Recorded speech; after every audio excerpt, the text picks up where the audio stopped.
आप सबका आपके YouTube चैनल अनुपम मैथ पर स्वागत है। आज हम लोग प्रश्नावली 3.5 पर चर्चा करेंगे।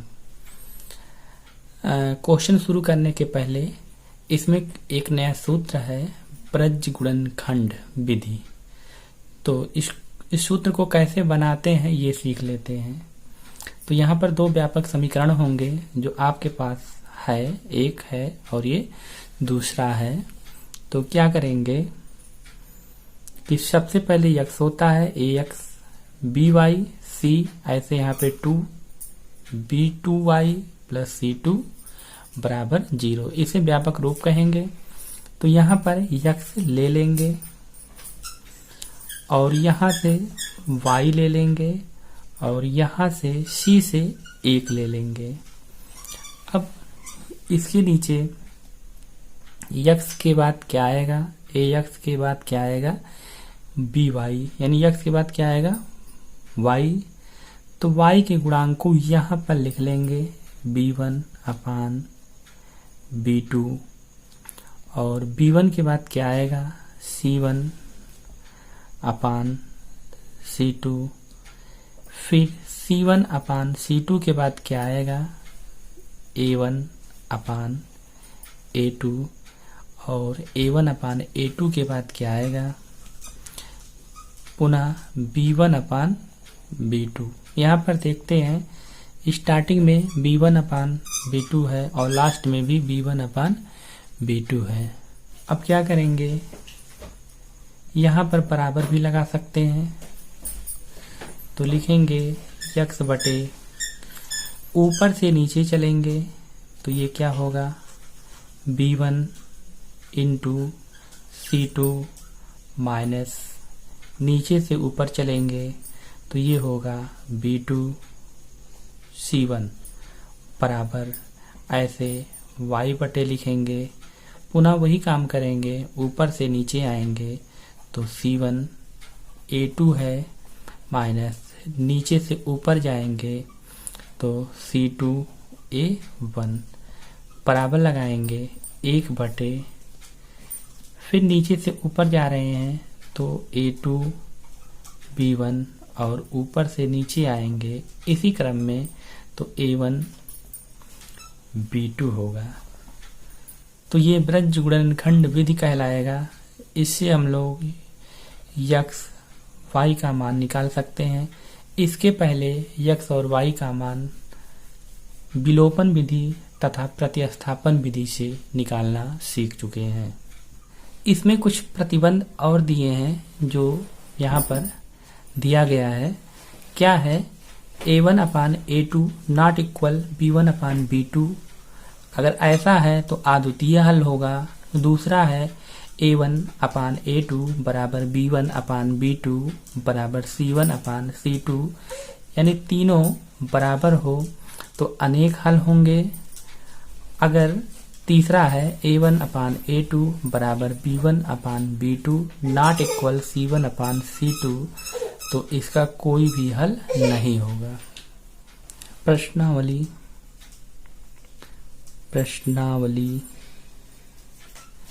3.5।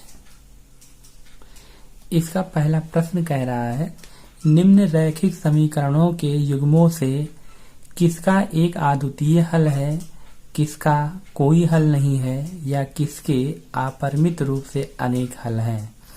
अद्वितीय हल की स्थिति में ब्रज गुणनखंड विधि से ज्ञात कीजिए। ब्रज गुणनखंड विधि से यक्स और y का मान निकालना है।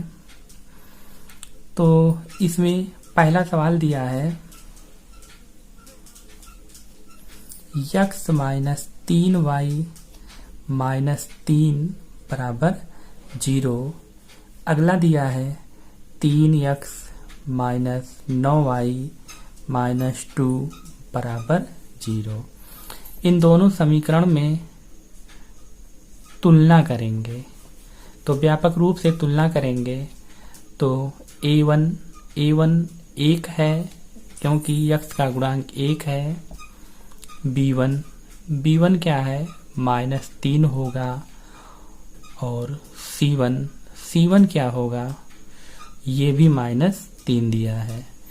इसी प्रकार A2 3 है, B2 -9 दिया है, C2 कितना है, -2।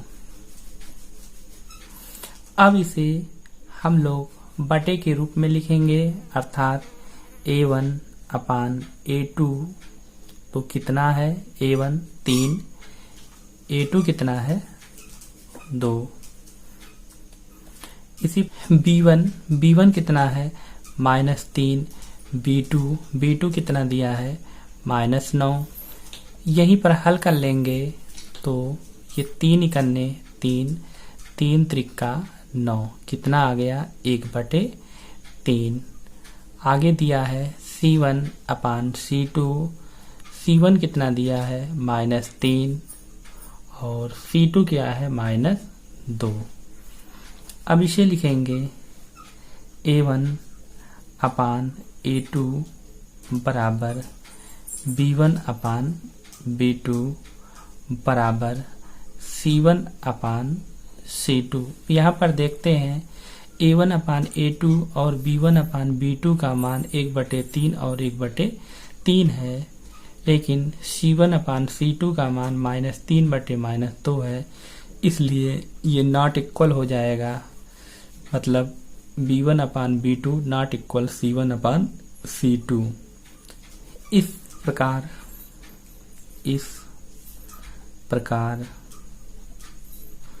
समीकरण के कोई हल नहीं है। तो यहाँ पर देख सकते हैं इनके कोई हल नहीं है, तो इसको यहीं पर छोड़ देंगे। इनका अगला साथी 2 नंबर क्या दिया है, 2x + y बराबर 5 और 3x + 2y बराबर 8। तो इसे तुलना करने के पहले व्यापक रूप में लिख लेंगे। तो इसे लिख सकते हैं 2x + y - 5 बराबर 0। आगे लिखेंगे 3x + 2y - 8 बराबर 0। तुलना करते हैं, A1 क्या है, 2, कामा B1 1 होगा, और C1 क्या दिया है, -5। इसी प्रकार A2 क्या है, 3, B2 2 है, और C2 कितना दिया है, -8।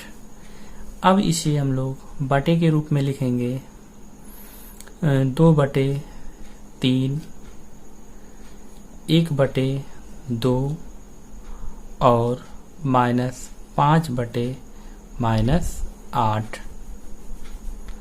तो यहाँ पर ये देख रहे हैं कि A1 अपान A2 बराबर B1 अपान B2 नहीं है, नॉट इक्वल है, इसलिए इस समीकरण